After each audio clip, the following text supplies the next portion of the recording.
ஆஹா, இங்க என்ன வரும்? இல்ல எதையோ விட்டுட்டீங்களே. ஆம் ரைட்டிங், அதை விட்டுறக்கூடாது. இததான் நீங்க இப்ப படிச்சு காட்ட போறீங்க. எழுதி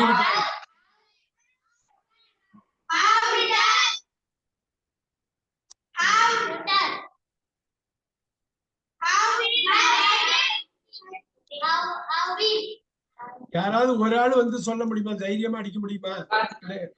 சொல்லு, டக்குனு யாரா சொல்லு. ரோட். ரோட். அருமை அருமை அருமை. இப்ப நீங்க நிறைய பண்ண போறோம் பாரு. பாஸ் ரைட்டிங். பியூட்டிஃபுல். மேல பாரு, அந்த ஐ மட்டும் நான் காமனா இருக்கிறது மேல தூக்கிட்டேன் நான். ஹேட் ரிட்டன். ரொம்ப கேர்ஃபுல்லா இருக்கணும். நம்ம இன்னைக்கு பண்ண போறது அவ்வளவு முக்கியமானது. had been writing.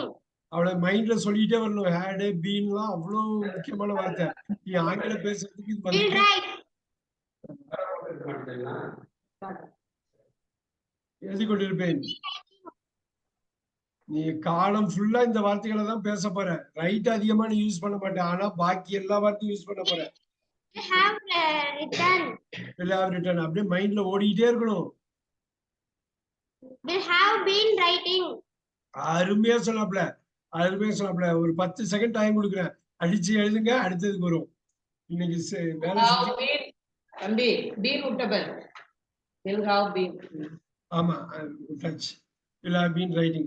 பாரு, வாழ்க்கை ஃபுல்லா இந்த வார்த்தை வரும். have been பாரு, was had been, will be, will have been.